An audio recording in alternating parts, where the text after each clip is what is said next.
Coming to you from the city of the weird. Exploring topics from the esoteric and unexplored to dimensions unknown. Shining a light of truth on the darkest corners of our reality. Welcome to the Curious Realm.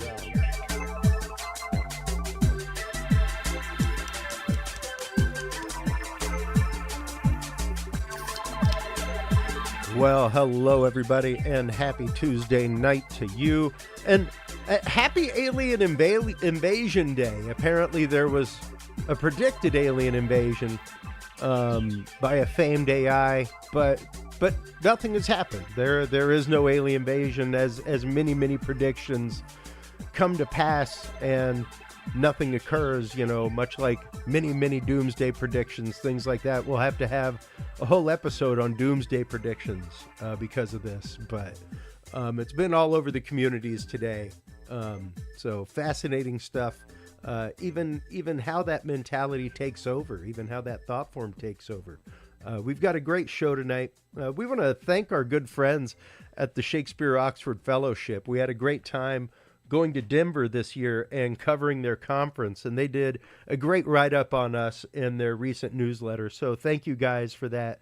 It was a great conference. It was fantastic to meet all those amazing researchers and really dive headlong into one of my favorite topics, that idea of hidden Shakespeare and who Shakespeare really is. So thank you guys for that. In our second part tonight, we'll be welcoming Ken Gerhard. He is the author of Big Bird.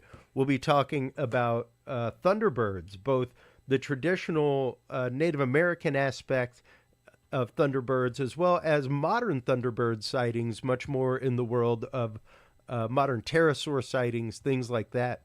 In the first segment, we are pleased to be welcoming Mike Ricksecker. He is the author of the brand new book, Portal to the Stars. He is on so many shows like Unbelievable with Dan Aykroyd. He is the host of Mike's Morning Mug. Welcome to the show, Mike Ricksecker. How are you doing today? Hey, Christopher. Doing really well. Thanks for having me tonight. Absolutely. Thank you so much for going on. I have followed your work for quite a while. I have quite a few of your books. Your book on Travels Through Time, which came out, I guess, a year or so ago. Yeah, it was last year. 2023. It's fantastic, and I've recommended it to a couple people and passed it on to a couple people. And like I was telling you before the show, I just got this book today. Got about 75 pages into it, and it is fascinating stuff. How did you first come to the world of Portal and Stargate and time travel research, Mike? Yeah, I mean, this is something that's kind of always been involved with my line of research. When it comes to time travel, that goes all the way back to when I was a kid back in the 80s. Actually, the movie Somewhere in Time, and that idea of being able to will yourself back to some other point in time, rather than, the mid 80s when it was a DeLorean and a flux capacitor whisking off at 88 miles per hour, which would be wonderful. It'd be a lot of fun, but there was something about that notion about using the power of the mind to move yourself into another point in time. And so that was an influence of mine, way back.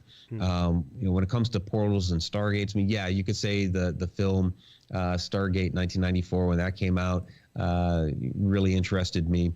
But that was preceded by the Mysteries of the Sphinx documentary, hosted by Charlton Heston. It was John Anthony West, Robert Schoch, their research in redating the Sphinx. So you kind of couple those things together, and as a young, impressionable, what was I, 19-year-old at the time?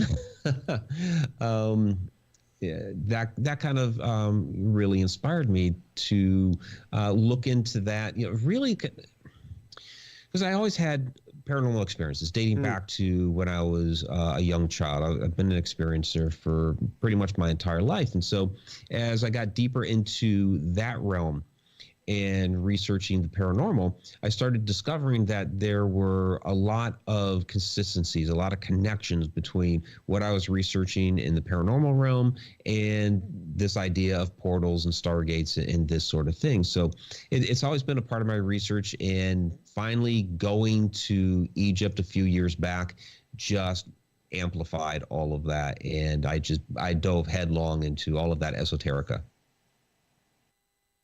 There's tons of it, mountains and mountains of material, especially once you start getting into ancient Egypt, things like that, and especially the lost technologies of Egypt. One of my favorite guests that we have on pretty regularly is Stephen Myers from the Pharaoh's Pump Foundation. And, you know, the idea of, no, we didn't need some kind of alien technology to build the pyramids, you know.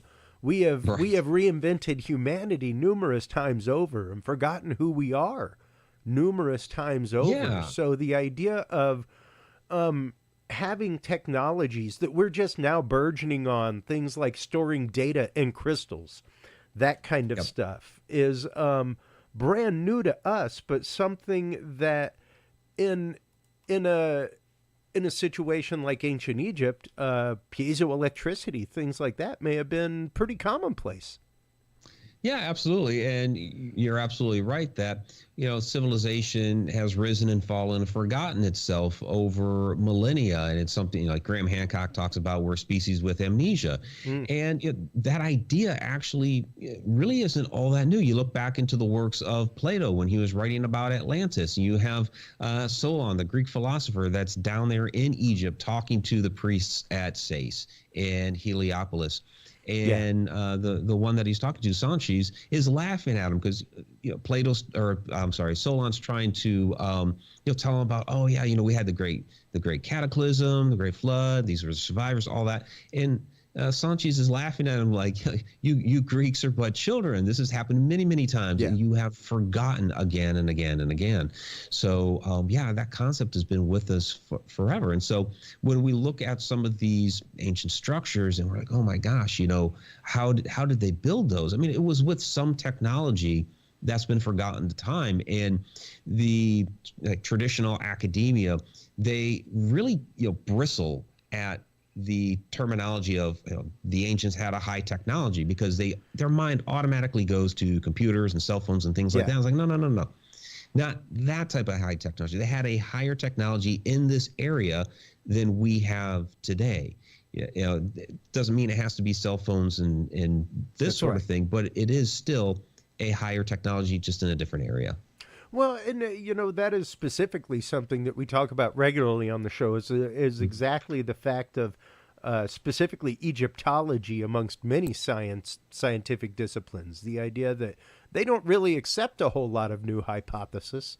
They don't really accept a whole lot of new theory. Even the idea that the Great Pyramid itself is a tomb. Like, that's funny. I guess you're doing it to imprison that soul forever, because there's no sacred scrawls on the wall for the soul to read, to have their heart weighed, you know, against a feather to enter the afterlife. There's none of that. That, according to Egyptology teaching, you have to have in order to get to the afterlife.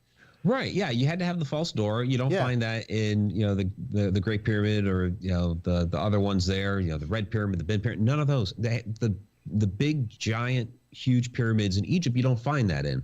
Now, there are smaller ones that were built by the dynastic Egyptians that are really just, they're copying what they're seeing over there. And I can imagine that being a king, like, oh, that great, huge, you know, massive wonder, I want to be buried in something like that. But my guys don't know how to build that whole huge thing. And so they construct a little one. And yes, inside those smaller ones, you can find walls covered in hieroglyphs. You can find stars on the ceiling and things like that. But you don't find that in the bigger ones, because that was an older version of the Egyptian civilization, probably the Atlantean civilization, that built those, because you find no hieroglyphs on the walls. You don't find those false doors. There's no stars on the ceilings. It's a completely different kind of construction.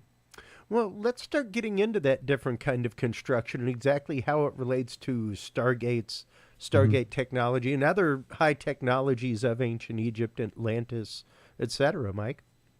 Yeah, absolutely. So when we find the Stargates in ancient Egypt, and that's a tour that we do every year, Stargates of Ancient Egypt tour. We're going again next November 2025. You can find the link to that on my website.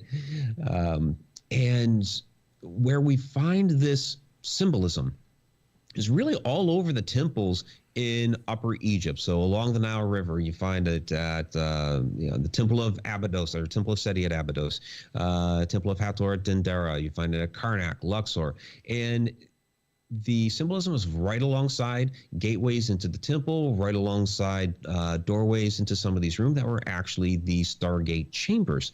Now, there's a lot of ideas and speculation as to what they actually did in the Stargate chambers, what they used them for, but it's very plain as day. The word Stargate is written on the door.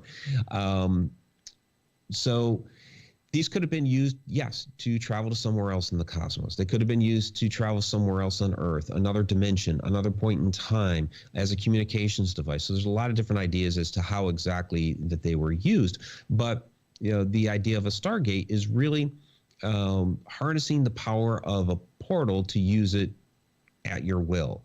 Because portals are naturally occurring. We find them in space, right outside our planet. They call them X points, and which is really an interaction between the Earth's magnetism and the solar wind, which we've had satellites out in space for almost 10 years now studying these things, and there's no predictive model for it. And NASA has acknowledged, yes, these are portals. We're going to call them X points because we don't want to be too metaphysical about it, so we'll call them something else. But they did admit that there were portals. They open at random intervals. They don't know how big they're going to open. Just it's random. Open at random sizes, close randomly. So they're able to study them, but they could not tell you when one is going to spawn up, and they can't tell you when it's going to close. And these type of portals allow the protons and electrons from the sun to enter into our atmosphere a lot quicker than normal. So we know these are naturally occurring. And since it's an interaction between the Earth's magnetism and the solar wind, well, that goes all the way down, that interaction, all the way down to the Earth's surface. So these portals can open really anywhere. And that's, I believe, where we start having some of these stories about people going missing in the wilderness, possibly through a portal. You have some of these missing airplanes, possibly through a portal. Bruce Gernon has a fantastic story down in the Bermuda Triangle about passing through one of these things and being zipped ahead, over half an hour in time. So yeah, very, very fascinating subject to study here. Well, especially when you get into portals, it is absolutely fascinating. We know that we have now teleported light in the lab. We have altered time. We know that time is pretty much, as far as physics goes, just made up. It's utterly relative to the observer and only explainable by the observer. So that's why you need a totally different type of clock to tell time on the moon or in space, things like that. Gravity is, if you went to the Io near Jupiter, it would be a totally different time system than 60 minutes to an hour. Yeah, they're trying to designate time zones up on the moon now, which I find pretty laughable. Have at it, guys. Yeah, time is just, it's a human concept. It's used to describe our reality. It's used to keep track of things like, when we need to show up at work, when we need to show up at the bus stop, that sort of stuff. So it's a helpful tool for us, but it's just a human concept. It doesn't really exist. What we are experiencing is our fourth dimensional consciousness. I mean, what we call time is the fourth dimension. Sure. And that's basically where our consciousness exists inside a three-dimensional body. So that makes us really fascinating beings because we are multidimensional. Fourth dimensional consciousness inside a three-dimensional body. When the three-dimensional body passes, our consciousness goes, well, that's the big question. Where do we go? Yeah. Do we go to one of those other dimensions because we have up to 11 of them, or do we go to somewhere else beyond that?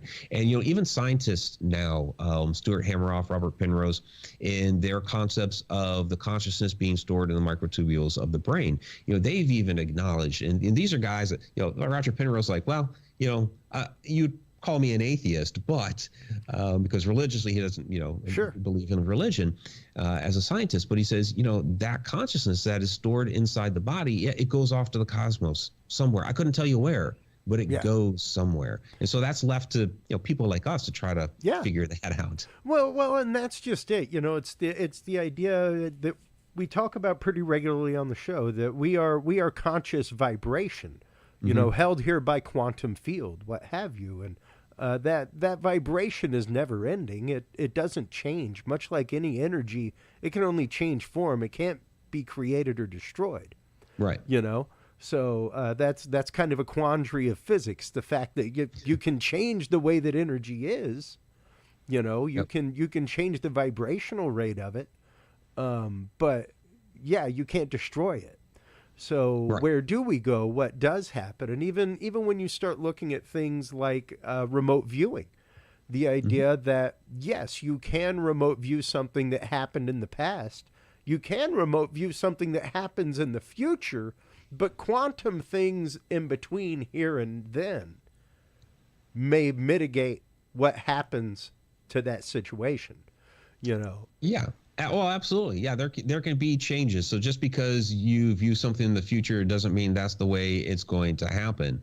And you can have things in the future changing things that happened in the past. And so this is where we end up with a lot of these paradoxes and things like the Mandela effect. But since I get this question a lot when I start talking about time, all time being concurrent, past, present, future, all here at once in our fourth dimension.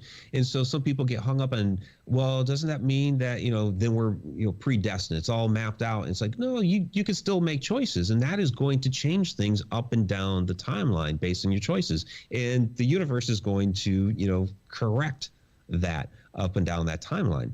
So we still have free will. It's just it's different than our conventional I guess take on it, so to speak. That I think we have to think outside the box. We have to think in multiple dimensions, and not just this point A goes to point B. Point A can go to a lot of different points. Yeah, and that's kind of the idea behind these portals that you were just talking about, that appear in our cosmos, appear between the sun and the earth, things like that randomly appear, pop up, disappear. What would it take? Because there's of course the idea of the Einstein-Rosen bridge, the idea of a wormhole that can open up between space and time, between that fabric, basically bending space over itself, and shortening the time distance between 2 points by doing so. But what would it take for one of those to exist? What would it take for one of those to be manipulable, even via vibration of crystals or crystalline structures in? Because I'm a huge user and believer of crystals. I believe, if anything, the ancient civilizations were tapped into the piezoelectric properties of crystals, and into the way that they can change vibrationally a space. How did that's a great go ahead. Right. Yeah. Great question. You have a lot there. So let me try to unpack that a bit. The big trick when we talk about the Einstein-Rosen bridge and folding over space and time, I mean, that's the trick. How do you fold over space and time? I mean, I can't do that with my hands. We give the example, right? So how do we make that happen?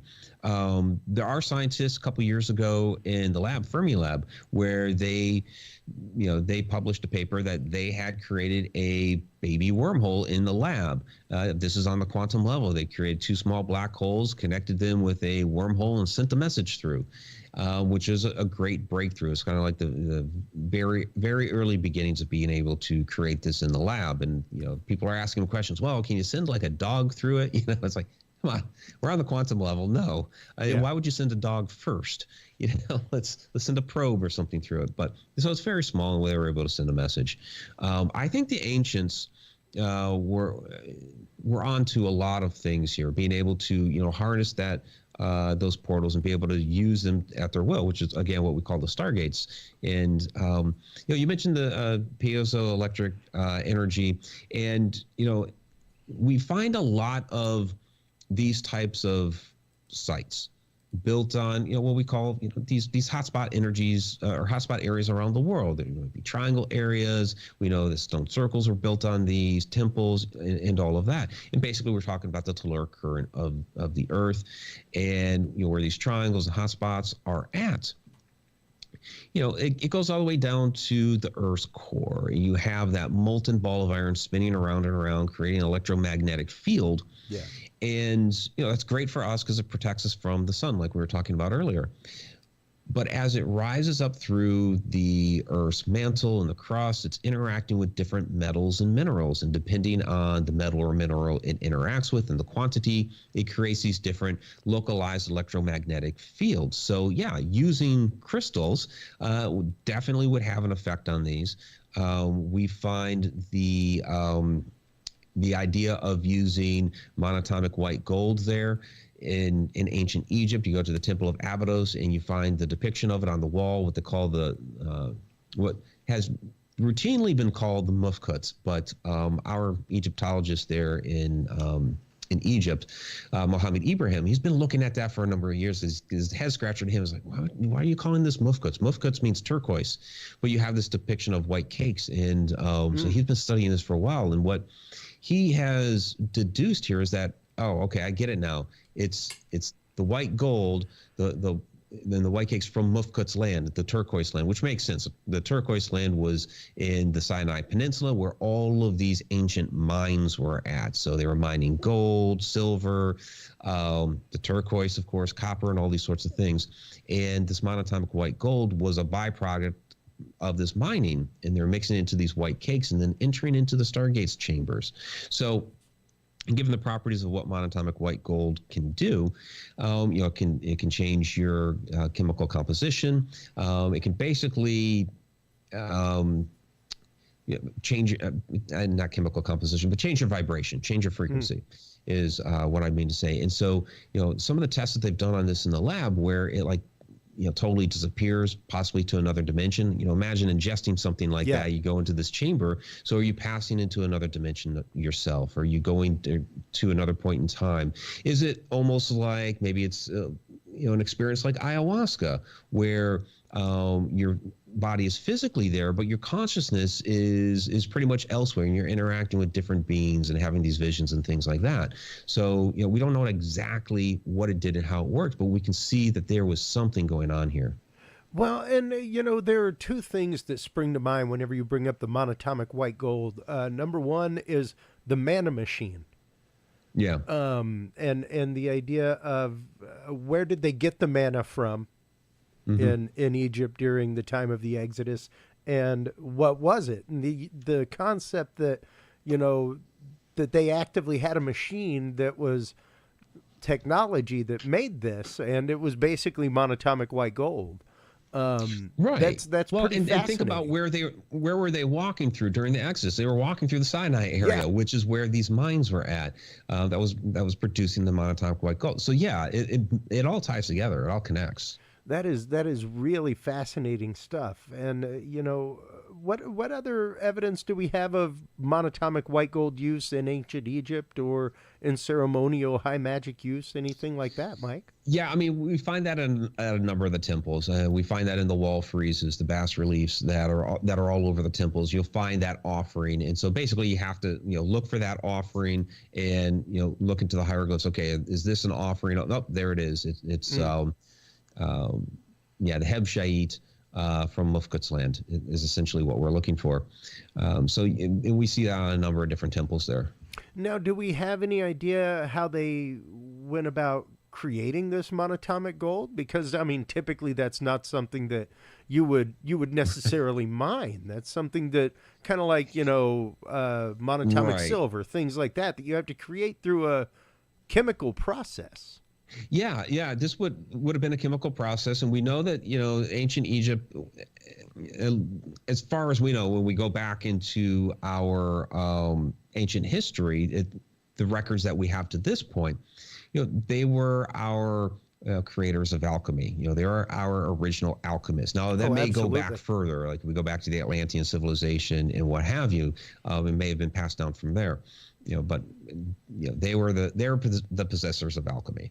And so this, they wouldn't have been specifically mining for monatomic white gold. I mean, maybe, don't let me put words in their mouth. But like when we look at the work of David Hudson in Arizona, this was a byproduct of the mining that he was doing there. So given that they were mining all these other substances, it makes sense that this was a byproduct of what they were mining there in the cyanide. And through whatever alchemical process that they had devised, were able to produce this. Now, that process is not listed on any of the walls or anything like that. But that doesn't mean that the process didn't exist. Because after all, there are no instructions in hieroglyphs on how they built the pyramids. There's no instructions in hieroglyphs and mummification. So there's a lot of things that they did that they never recorded. So that doesn't mean just because it wasn't recorded that the process didn't exist for them. Oh, absolutely. I mean, there's a good evidence of use of high technology in ancient Egypt. I mean, everything from gold-plated artifacts to which, I mean, you'd had to have either a chemical or electrochemical process to make that happen, which is a pretty decent understanding of chemistry as far as how to suspend something inside of a chemical solution and long enough for the atoms to change place. Like, I mean, I remember transferring, making pennies silver and things like that in chemistry class in high school. Oh, and sure, it was definitely something that like you left overnight, and that was just a small item. I can't imagine what it would take for gold, things like that. But we know that they had things like the Baghdad battery. For example, that produces easily from 1 to 2 AA batteries in strength. So, Oh, absolutely. And, even science has shown here a few years back that, you have Christopher Dunn's idea of the Giza power plant. Well, science showed us a few years back that, yes, the Great Pyramid of Giza is harnessing the earth energy and storing it within the pyramid itself. And then just recently here, a few months back, China releases this report on some, radar testing that they were doing and discovering that there were plasma balls forming up over the Great Pyramid. So, and that's today, thousands and thousands of years later. So imagine back in its heyday when it was actively in use, how much more powerful that would have been. Yeah, exactly. And I think on a much more impactful scale, especially. Yes. Because while it may not seem amazing to us, the idea that I constantly refer to the idea of piezoelectricity, and the idea of if you take 2 decent quartz crystals and bang them together in the dark, you'll see a flash of light. Oh, yeah. So for ancient peoples, for people 10,000 years ago, yes, that would have verged on magic to see that in front of your eyes. That would have, and then to find out that same action could actively generate power. So much of our life is run off of piezoelectricity nowadays. And it's a very small device. It doesn't take a whole lot to make happen. So the idea that they could have found out how to coax power out of crystals, how to specifically coax power out of the weighting capacitor that is granite. Yes. I mean, that's layers of mica and carbon and quartz. Like you've got a capacitor waiting to happen at that point. Absolutely. And when, you look at Aswan rose granite, I mean, that, there are many different types of granite across the world, but Aswan rose granite has one of the highest quartz contents in the entire world, and Egypt was loaded with it. And that's what they used in all their, I mean, a lot of the buildings were limestone or maybe even sandstone, but they used granite in all of their constructions to some degree or another. The important chambers there in the Great Pyramid of Giza were made of granite. You walk into any of the temples, the threshold was always granite. And that was so that as you walked into the temple, it would clear your energy. So it would purify you as you walked into the temple. And then, of course, you have the obelisks and, so many other, like the massive coffers there at the Serapeum, all made of this, massive blocks of granite that, yes, had the piezoelectric energy involved in it. And of course, we're left scratching our heads trying to figure out how in the world they even move these things. Yeah.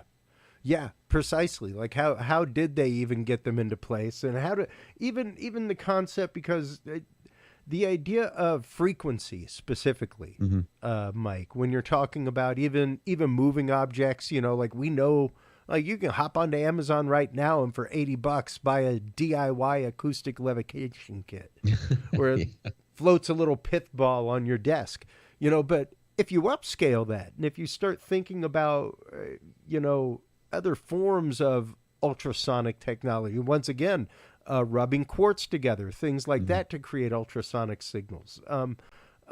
Even the idea that the Great Pyramid itself, the King's Chamber, the first resonant frequency in it is 19 hertz. That is 1 hertz below the range of human hearing, the range that is frequently associated with the paranormal, with feeling the presence of something else in the room with you.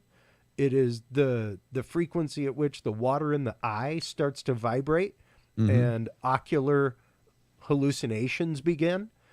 So to think about that in terms of an initiation space, something like that, something that would be used as, let's say, a star chamber, a portal, something that would take you body and mind to another place because of the resonant vibration in it. Yeah. That in and of itself is the idea of bringing your brain to the point of time travel and moving into another dimension and shifting your space of reality.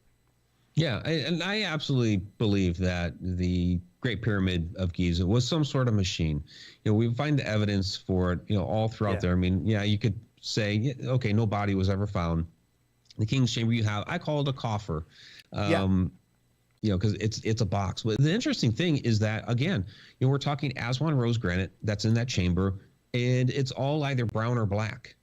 That only happens through some sort of chemical reaction. And actually, if you look at the blocks that are at the very top of the ceiling, you find these other rectangular slats that are in the middle of the blocks, and they line up like really quite perfectly with that box that's in that room. So when you look up at it, it's like, this isn't just sitting around over time and somehow became, there was a chemical reaction. Yeah. And even down in the Queen's Chamber, yes, they have found salt and things like that on the walls, a nice layer of it.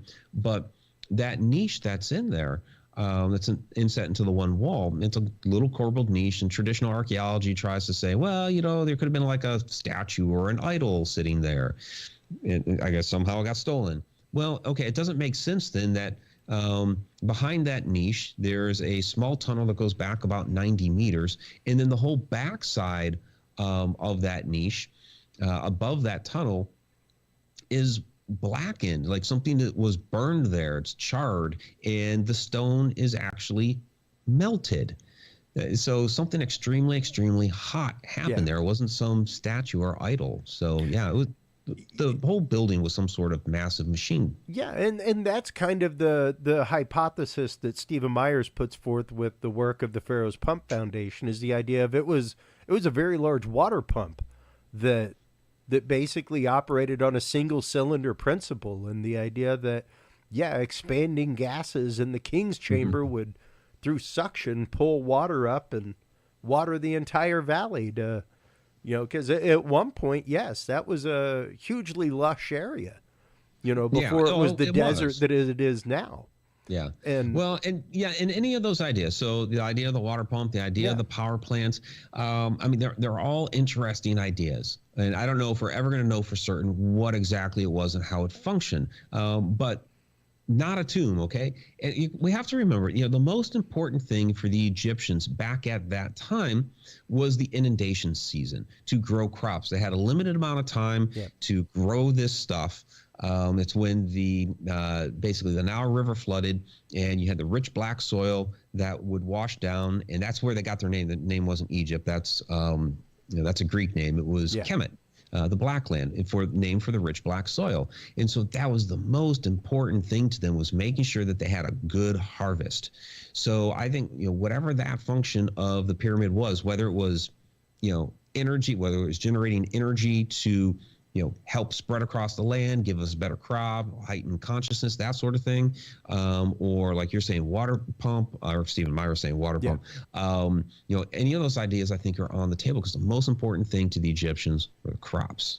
Yeah, absolutely. And now, when it comes, bringing this back around to Stargates and to other technologies, what other examples do we have of places where people may have used the natural frequency of the area, the natural ley lines, that kind of stuff, and amplified them through the technology of the time, through placement of stones, that kind of stuff? Yeah, we find that in like stone circles all throughout the world. It's been a lot of interesting research in the UK.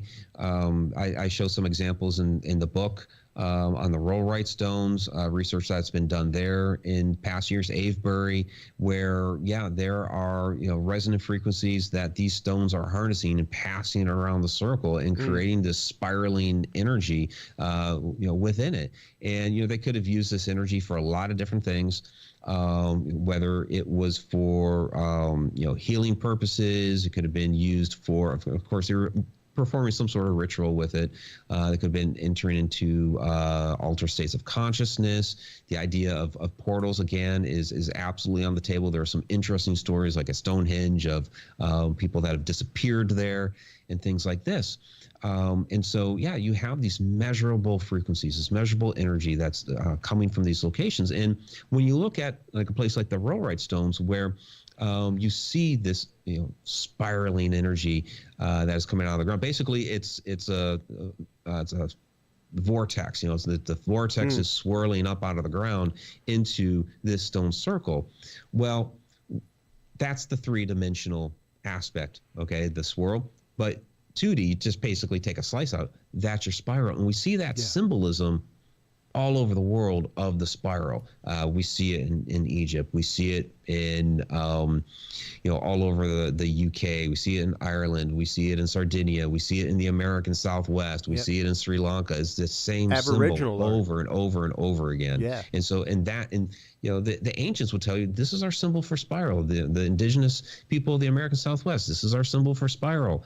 And, modern academia is like, oh, that's a migration pattern. What? Yeah. Who migrates in a spiral? I mean, it doesn't make sense. Well, and it is fascinating how much modern academia does dismiss the teachings of Aboriginal peoples as just hearsay.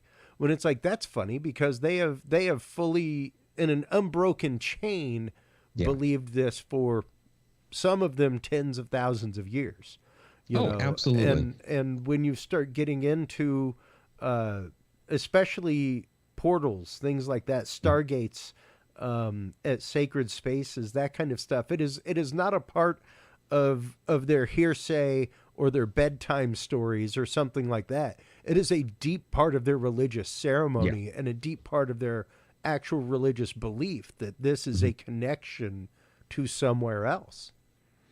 Yeah, absolutely. This was their way of life. And, modern academia will say, well, word of mouth is unreliable. But you have to remember, these people, that what they were passing down was for survival. If they pass down the wrong information, their entire culture is going to get wiped out. So they were very, very careful with what they passed down. And modern academia says, well, you remember when you played, the game telephone in first grade, and by the time the message got around to the end of the room, it was completely different. It's like, well, yeah, we were 6 years old. So by the time I got to the third person, you turned the story about the car into a story about a hot dog because you're goofy kids. That doesn't work. That doesn't fly. So, the indigenous and Aboriginal peoples were very, very meticulous with the information that they passed down. And, I'm sorry, I'm going to believe the descendants of those that pass this information down. They were the witnesses. Your interpretation as a scholar, I'm sorry, I don't care how many PhDs you have. Yeah. You weren't there. These people's ancestors were.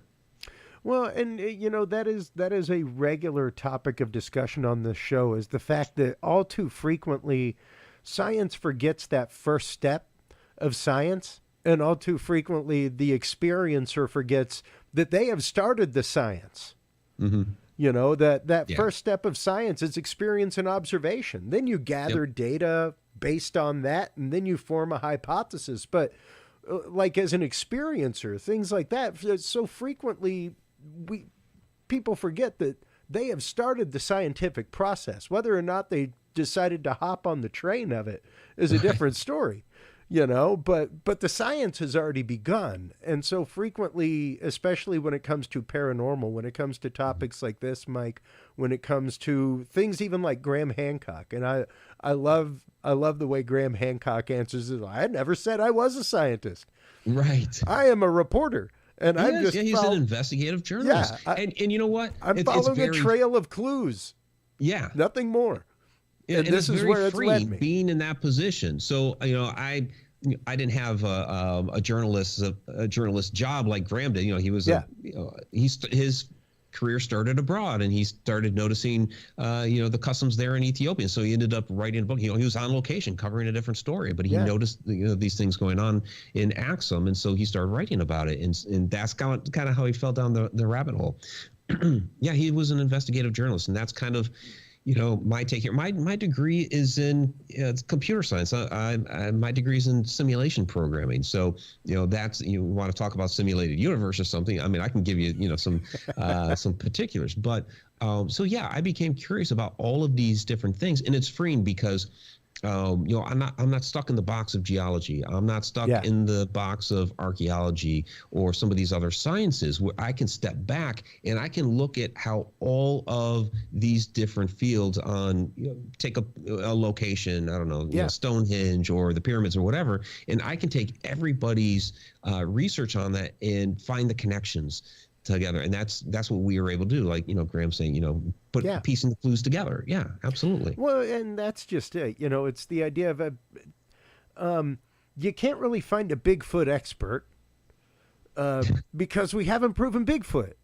But you can find a lot of people that are expert on the folklore. You can find a lot of people that are expert on primate DNA. You can find a lot of people who are like, Dr. Jeffrey Meldrum, who are experts in their field in a different right, who are studying this because scientifically it's such an anomaly that we can't ignore it, and that's just it. Eventually science is supposed to be to the point of, wow, this part we can't ignore.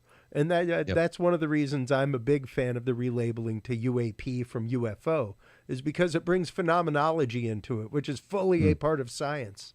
And the idea of like, okay, so, out of your 100% solution, 5% disappeared. Did it off gas? Did it become sediment?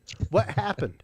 Now we have to solve for the missing 5%, and that's the anomaly in the experiment. And if we can repeat that, then we have repeatable science. But on both sides of the conversation, Mike, we have to be willing to meet in the middle.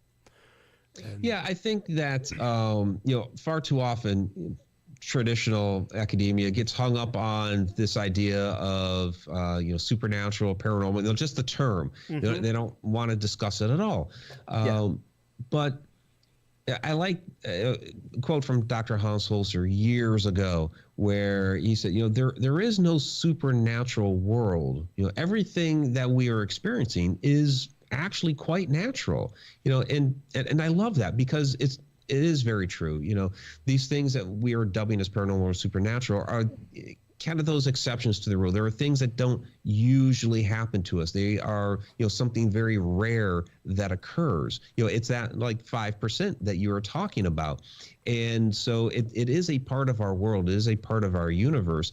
And it's a fascinating part of it because they are the more mysterious elements of our universe. And so, yeah, it drives me nuts when traditional academia tries to pawn off, no, it doesn't really exist. I'm like, no, it does. That's the other 5%. Yeah. What is it? Yeah. Yeah. And I mean, a great example that I like to give, there was a recent study that was just done. I love petroglyphs. I'm huge into them. I've been writing an album based on petroglyphs. Oh, great. But there was a big study that was just done on some in South America where it actually showed that the ones that I've always interpreted as square waves, that's kind of the concept behind my album, is what if the people who drew these things were synesthetic and were actually like drawing the sound wave of what they were hearing in the world around them. Okay. So pretty Yeah, there you go. phenomenal. And when you isolate those and start putting them through algorithms, some really cool sounds come out. But Yeah. this study showed the fact that the square pattern specifically at this site was the drumming pattern that was supposed to be okay. used for the sacred ceremony at that site. So it was literally encoded in the wall art. Whoever the sacred drummer was would have been passed down. Nobody else knew what that was. None of the tribes at that point, even now locally, knew what that was. Right. So at some point, even they'd forgotten what their sacred wall art and what that pattern on the wall meant. So the idea of vibration, the idea of those sacred drumming patterns, things like that, whether they be a binaural beat, what have you, that activates the brain to another dimension, the same way as meditation, something like that, or even once again opens a portal because of the vibration and its relative very well space. could be. And one of the more fascinating experiences that I had was it was a smaller stone circle in Ireland called Drombeg Stone Circle. It's an axial stone circle, which basically means that one of the stones is lying down horizontally as part of the circle. And it lines up with, I think that one is the morning of the winter solstice, if I recall correctly. But when you walk into this thing, you pass through these two very tall, erect stones. And yeah, there you go, Drombeg Stone Circle. And they call them the portal stones. But when you stand in the center of that thing and just talk, like you're in the dead center and you just talk, you feel the reverberation around you. It's almost like you're in a bubble, or like that fishbowl effect, right? And that's just from talking. Yeah. Today. Now imagine, a couple thousand years ago, when this thing was in its full glory and all the stones were there, because there's only 13 of what they believe were the original 17 that are there. They're not weathered down like they are right now. They've been full height. So imagine doing like a ceremonial chant in the middle of this thing, or playing some instruments in the middle of this thing, and how that sound would have reverberated off those stones, that resonance that would have been coming right back at you. You could use that for a lot of different things, whether it was a specific meditation. We have seen how sound can be used for healing purposes, to get rid of tumors and things like this. The medicineless hospital in China is like, fascinating what they've done with sound technology there, or entering into altered states of consciousness, maybe opening portals, these sorts of things. It's just, to me, that was just truly fascinating, just standing there talking and feeling that. Yeah. Wow. Okay. Yeah, and that was a big study that was recently done at Stonehenge as well, was the fact that and I brought it up on screen, the idea that the stones themselves amplify sound. Yeah. And I'm trying to remember, I was just trying to look it up, the scientist who's a paleo musician, who showed that they actively had stones that they chipped and honed and got to a point that you could strike it and it rang like a xylophone key.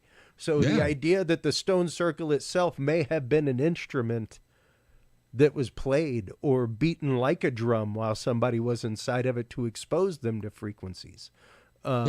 Even one of my hypotheses with the Great Pyramid is the two shafts, and how they are slightly offset from each other, and how that, especially with the baffles in it, would almost make like a perfect straw to be able to provide a pitch to resonate the chamber, in a binaural beat fashion. Yeah, you'll like my hypothesis then on some of these bigger pyramids. So, okay, I've talked about the Great Pyramid of Giza being a machine. You look at that Grand Gallery and just the corbelled structure in there. You look at the construction of the Bent Pyramid, which has other corbelled structure, and then the Red Pyramid. So I think that these were harmonic resonance chambers. Absolutely. I think it was some sort of sound technology that was used within these giant pyramids. Yeah. Yeah, which once again, if you're talking about the baffles, because if it's there for the spirit to escape, then why the baffles to block them in? Right. Yeah, but if you're using that as a means of pitch control, because much like any straw that you have, blowing with the breeze by it, you're going to have a pitch coming out of it, and if you lengthen or shorten that straw, you're going to get a different pitch. So yeah, you can tune the room with those two different angles and absolutely vibrate it at the frequency that you want and be producing a piezoelectric result. Which explains a lot of the damage, things like that look like the sarcophagus that's in there has been chipped away, broken, things like that. Yeah.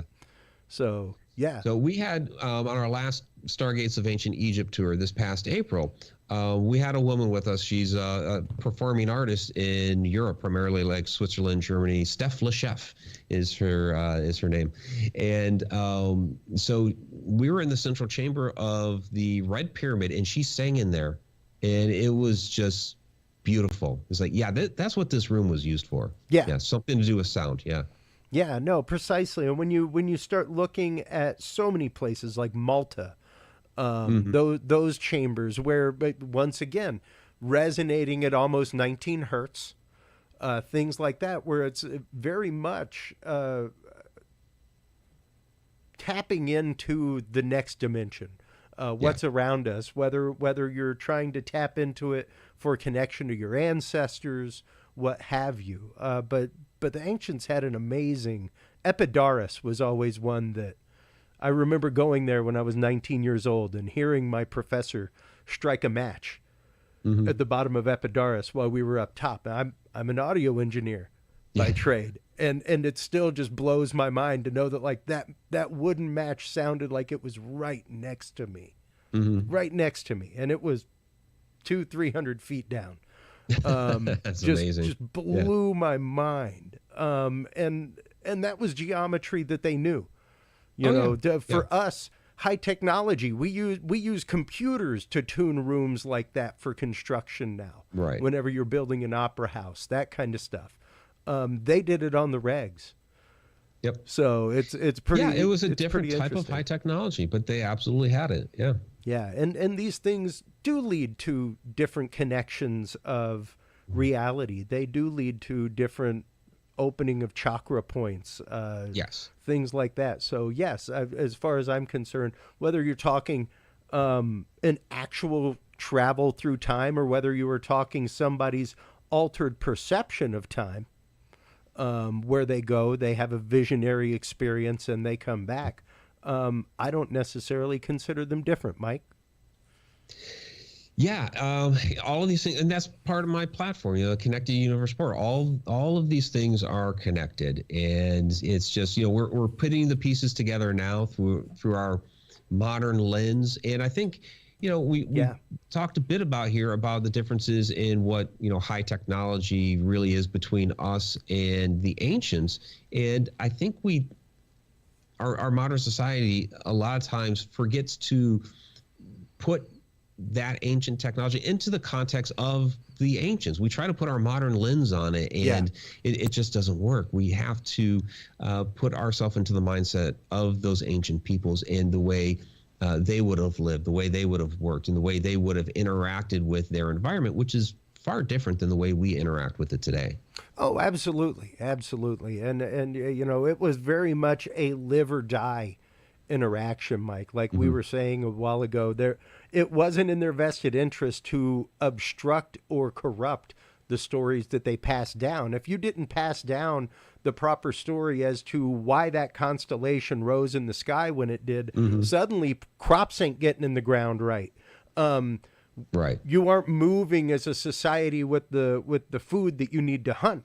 at that point. You know, like these are life-breaking decisions that you make sure you pass them down accurately. Oh yeah, you know? absolutely.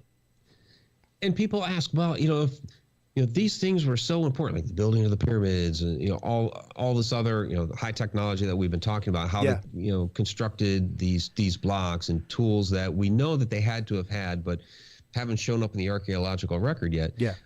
People always ask, well, why didn't it write down, or why didn't they pass that down? And I think people tend to forget that, if you make a mistake like that and you don't survive and there's famine, your civilization can get wiped out. Or, we're talking about some barbaric times where, you didn't just, invade a territory and say it's ours. You wiped out That's right. the entire population. Yeah. So whatever they knew was gone. Yeah, you went lion pride on it. You came in, you killed the firstborn, to assert your dominance and to make sure that there was no vendetta afterward, And kind of the example that I give regularly, I'm Cajun. It does not take long. There is now a movement to reteach Cajun in Louisiana, because in one generation, Mike, all but gone. Yeah. The language is all but gone. It does not take long for us to forget these things. Yeah. Absolutely. Well, the last scribe that knew how to write the ancient hieroglyphs, I mean, that was around 300 AD. And that wasn't long after you had the Greeks took control, then the Romans, and through all of that, they started losing their culture. And finally, that last guy dies. Nobody knows how to read the hieroglyphs anymore. And it's taken us, what did it take us? 1,500 years to finally figure it out. And even still, we're kind of iffy on some aspects of it. So, without the Rosetta Stone, we would have nothing. Without the Rosetta Stone, we would have nothing. So thank you, Napoleon. And even then, that's only a portion and only a very specific type. Right. Because there were religious and then there were regular hieroglyphs. So it's kind of like saying that like Latin was a spoken language. No, not really. Not really. Nobody went around like e pluribus unum, everybody. That isn't how it worked.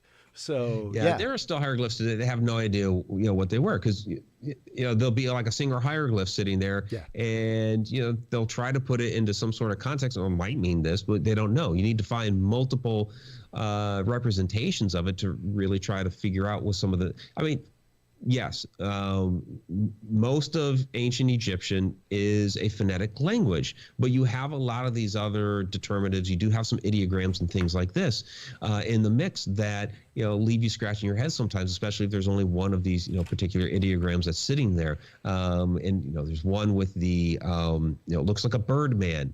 It at the Temple of Seti in Abydos. We have no idea what it is. Maybe it represents flying. There's another in a tomb there at Saqqara. Looks like a flying saucer. So people say it's a flying saucer. Like the one that looks like the helicopter. Well, there are those. That's at Abydos on the lintel, and so those are controversial about are they modern machinery or something like that. And so traditional archaeology says, well, they were plastered over and the plaster fell out, and all that, and so those are a little iffy. But well, and that's just it. Even when it comes to once again the idea of Egyptology and what is and what isn't. It's one of those that almost verges on it being religious, where a whole lot of new hypothesis is not really brought to the table, or what's there is not really questionable. Right. Even given new data set, not really supposed to be questioned. Here's the thing about those particular hieroglyphs. There are definitely hieroglyphs throughout Egypt in which the ones that were chiseled in, because you have two different kinds. Ones that are exposed outward, and others that are convex and concave. Yeah. So the ones that are concave, inset into the stone rather than like the embossed convex. Other variations of where they have filled in that those hieroglyphs with the plaster and then carved other hieroglyphs over the top, because that's what they're saying is happening. We do find that throughout Egypt where that has been done. The problem is when that plaster has fallen out, we haven't seen, the strange combinations to create, modern machinery. It's only in this one spot where this happens, and there are, hundreds of other examples of where that hasn't happened, and when they've replastered over. So, so it's hard to say. Yeah, it's a fascinating mystery, to say the least, and one of those that I think will probably remain a mystery for a long time. But the research that you have done for Portals to the Stars, Mike, absolutely incredible. Once again, I am about 75 pages in, and I cannot wait to tear through the rest of this over the week. Thank you so much for your time tonight. It's been fantastic. The time flew by. Before we let you go, please do let everybody know where they can go to follow Mike's Morning Mug, where they can go to keep up, where they can go to vote for your book in the Conscious Awakening Awards, all that kind of good stuff for the Conscious Life Expo. All the time for shameless promotion. Let everybody know where they can find everything. Yeah. My primary website is mikericksecker.com. My other site, which is a community online learning portal, that's connecteduniverseportal.com, and that's the site that Christopher has up here. But yeah, you can find my books through there. You can find my books through mikericksecker.com. Sign up for my newsletter, all that fun stuff too. Yeah, the Conscious Life Expo, which is at the beginning of February next year. It's I want to say the 7th through the 10th. The book awards, Portals to the Stars is up there now for the Conscious Life Expo book awards. So consciouslifeexpo.com/book-awards. Yeah, vote for Portals to the Stars there. I would definitely appreciate that. And then, if you want to join on the Stargates of Ancient Egypt tour with us this coming year, 2025, you can find that. That should be updated. That's the new one there, Stargates of Ancient Egypt, November 11th through 23rd, 2025.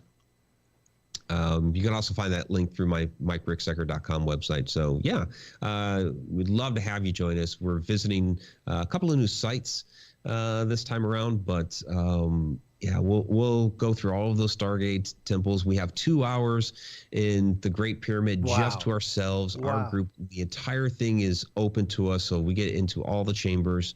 It's really a phenomenal time. Too cool, man. Awesome. Once again, I love watching everything that you do online. You were out leading these tours and doing this kind of research all the time. So thank you so much for your time. It's been fantastic. I look forward to having you back on the show again. Yeah, absolutely. Thank you so much, Christopher. It was a wonderful conversation. I look forward to coming back again. You bet. Take care. Have a great evening, Mike. You too. Enjoy your holidays. You bet. Man, amazing stuff from Mike Ricksecker, everybody. Make sure to stop on by and check him out. His books are absolutely amazing. His work is phenomenal. Speaking of phenomenal work, when we come back from this break, we will be talking about Thunderbirds, both modern and native, from the book Big Bird by Ken Gerhard. Ken Gerhard will be joining us as our pre-recorded guest in our upcoming segment right after this commercial break, folks.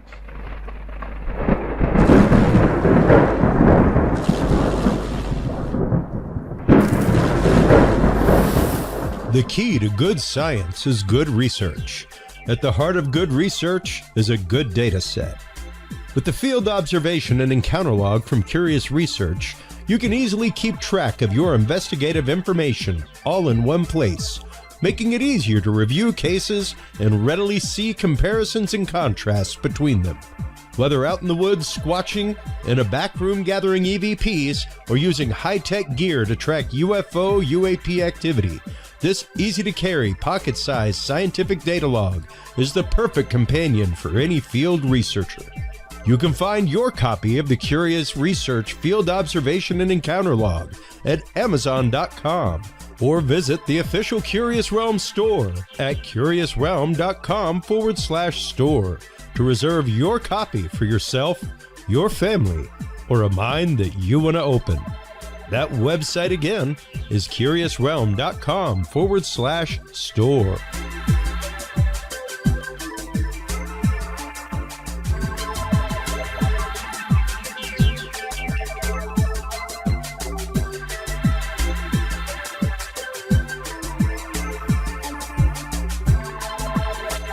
Well, hello, everybody, and thank you so much for holding on through those quick commercial breaks, and thank you so much to our sponsors, especially True Hemp Science. They are your source for amazing CBD products. Stop on by, check them out. TrueHempScience.com is the website that you want to go to. Curious7 is the code that you want to use to save 7% off your entire cart of $50 or more and get two edibles for free on the way out the door. Our guest in this segment is the amazing Ken Gerhard. He is a cryptozoologist. He is a talking head on so many shows. The new Proof is Out There season is out there, and he is on numerous of those episodes. We will be talking about his book, Big Bird and Thunderbirds, pterosaurs, things like that. Welcome back to the show, Ken Gerhard. How are you doing, bud? Hey, Christopher. It's always an honor and a pleasure, my friend. Thanks for having me on. Absolutely. Thanks for coming back on. It's always great talking with you. I got a chance to catch up with you, guess a couple weeks ago before the last Symposium of the Strange. And yeah, that's right. As I was there, I got to thinking about my upcoming schedule, and I was like, you know what? I've done shows with Jason McLean, things like that, on pterosaur sightings. He wrote, of course, the DFW monster book, but your book, Big Bird specifically, and the cases of Thunderbirds back in the 70s, things like that are fascinating, especially the way that they tie in with Native American lore, things like that. So how did you first come to the world of Thunderbird study and come into this, Ken? Well, thanks for asking.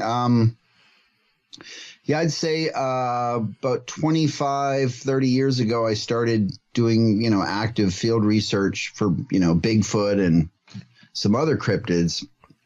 I knew about the Thunderbird phenomenon because I'd read some books, obviously, by other cryptozoologists like, Lauren Coleman and Dr. Carl Schuker, Janet Cullen Board, and some of those folks that had, Mark Hall, some of those folks that had covered the Thunderbird, the Big Bird phenomenon.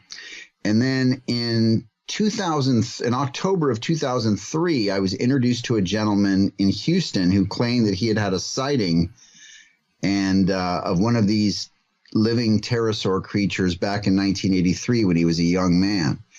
And he was fairly, blue collar kind of guy. His name was Ralph Guzman. And he was kind of a blue collar guy, worked as an electrician, didn't really know a lot about science and zoology and paleontology. So when he first described me, he told a friend of mine, he said, I don't know anything about Bigfoot, but I saw one of those prehistoric birds like on the Flintstones. So that was his first description of this thing.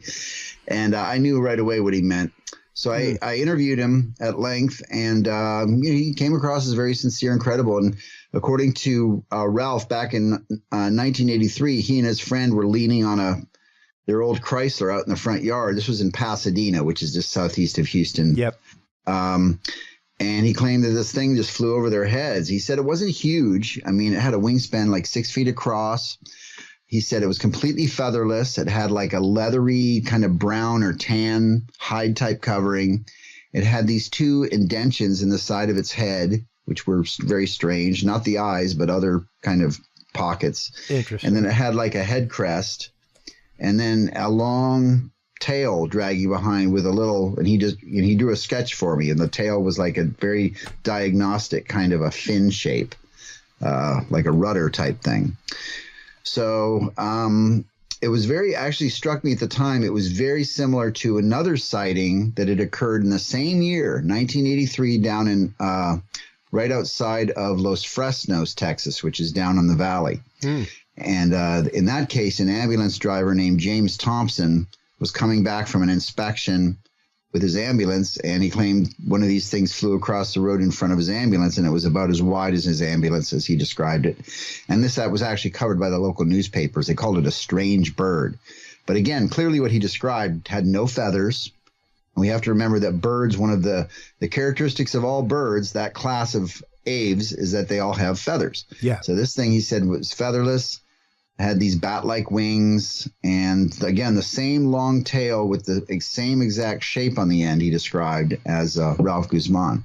So I thought that was compelling. So that kind of catapulted me into the mystery a bit.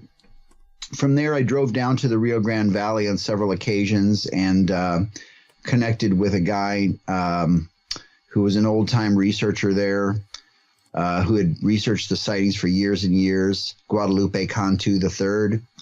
And, he turned me on. He had a sighting, and he turned me on to some other folks down there. And there are certain, if you're familiar with the valley, obviously you've got Brownsville right there in the border, but just north of there, you have Los Fresnos and Olmito, San Benito, Harlingen. And then if you go a little bit west, you've got like McAllen and Far. So Far and Edinburgh. So there have been sightings all around that area going back to the 1970s. And I was familiar with that case. So that kind of spawned me my interest in the phenomenon. And I decided at that time that no one had ever really written a book on the big bird phenomenon in Texas and maybe sightings of living pterosaurs and thunderbirds.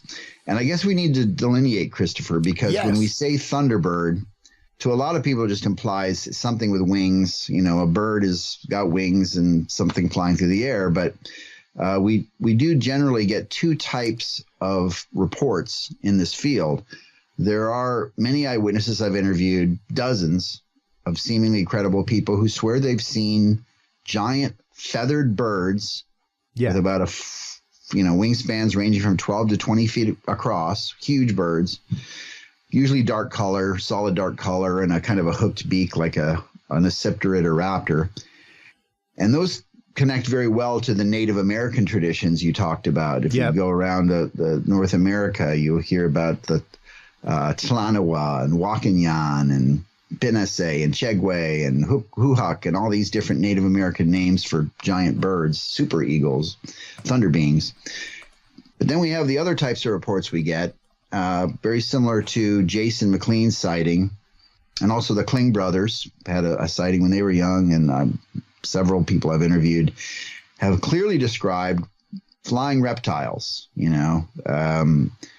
typically featherless, and sometimes they've got that head crest that we think about when we're considering pterodactyls. Or the long tail, which is kind of like indicative of these rhamphorhynchoids, as they're called, the earlier, smaller pterosaurs. So with regard to Big Bird in South Texas, now the name Big Bird was actually invented by the media, and it was, in fact, a play on the Sesame Street character, which was pretty big in the 1970s. I grew up in the 70s, and I watched a lot of Sesame Street, so Big Bird was a popular name.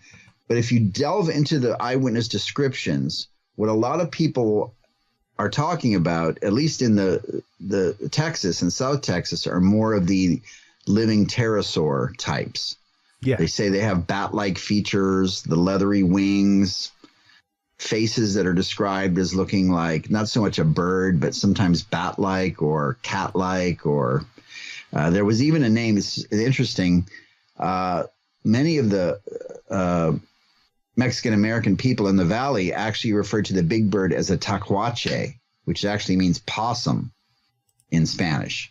So it was the possum, even though it had wings. So that was kind of weird. So yeah, and there was even the interesting case growing up in Houston. There was even the interesting case of the NASA gargoyle. That was spotted years ago. And knowing that these things, especially once again, that differentiation between this pterodon-like creature with leathery wings, with bony structures inside of them that are very visible, and what would be traditionally considered Thunderbird. And once again, very large feathered birds, which probably one of the largest here in Texas would be like the great horned owl, something like that, close to about a 5-foot wingspan. But we do have large turkey vultures, things like that. Not uncommon, but something in the ranges that sightings have been, once again, between 10 and 20 feet. That's a horse of a different color. Even the sighting mentioned in the book Big Bird, where 5 feet tall with a 3-foot long beak, whitish color to the chest, black bird, interesting features. Yeah, this is true. And you bring up a good point. Now, we have to consider that at least some percentage of eyewitnesses are actually misidentifying large birds. Sure. Perhaps they just get a fleeting glimpse. They're scared. They're surprised, shocked.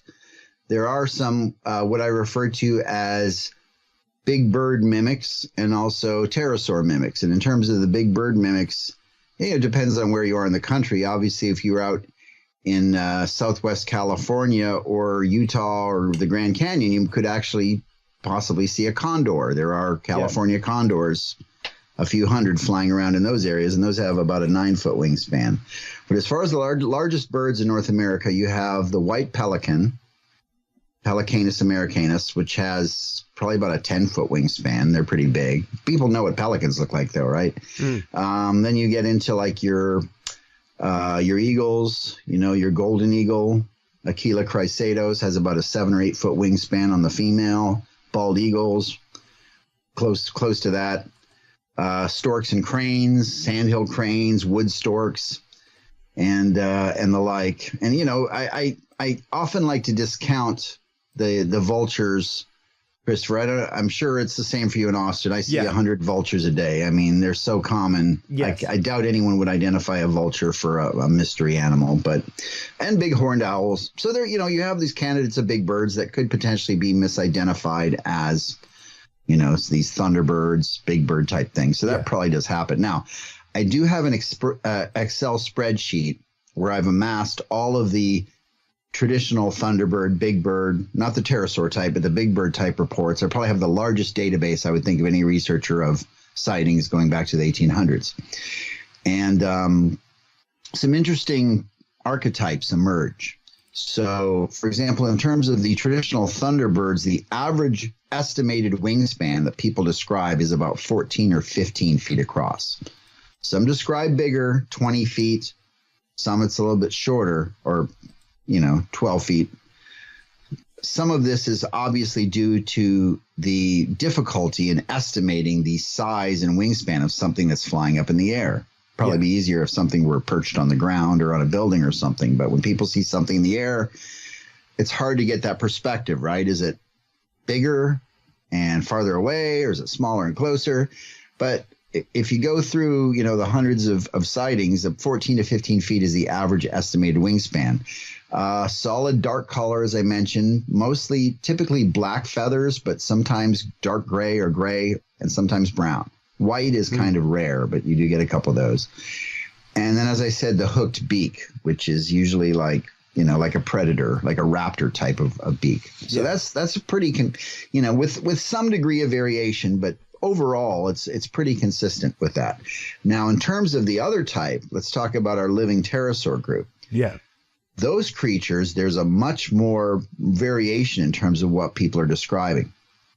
Some people describe the massive 20, 30-foot wingspans of, a pterodactyl. As you know, Christopher, one of the largest specimens ever found was Quetzalcoatlus northropii, which was discovered in Big Bend back in the 1970s. Its fossils were. It was huge. It was about 14 feet tall and had 40-foot wingspan. So, and many of the later ones had that kind of a sail on the top of their head, what we think of as a crest, or probably helped them with propulsion, and it's like a big rudder or something. Other eyewitnesses have described the smaller types of pterosaurs with like a wingspan 5 to 6 feet across, and often describe that long tail, like a long reptilian or serpentine tail with a diamond shape on the end. Yeah. And there's a technical name for that on pterosaurs, and I can't remember. It starts with a C. But anyways, so you have a lot of variation in color and size. So that's a little more problematic as a researcher. If we're trying to make a case for an unidentified species, which is what we like to do in the field of cryptozoology, that's the fun part. If we want to speculate in terms of the feathered Thunderbird types, because you have a fairly consistent model, you could make a case that it's some type of unknown giant bird species, probably very rare. And many researchers will relate it to the ancient teratorns. And now it's confusing because we're talking about There's no P in teratorn, only in pterosaur, okay? Teratorns were these giant acipterids or birds that lived in North America during the Ice Age. They had 12 to 18-foot wingspans. So they actually fit the descriptions of the modern Thunderbirds quite well. But now if we're talking about the pterosaurs with the P, I mean, those were around for 160 million years. From the lower Triassic up through the end of the Cretaceous, the end of the Mesozoic era. And those ones, you know, I mean, that's a long time ago, Christopher. I mean, yeah, it's suppose that something survived the last 10,000 years without science catching on.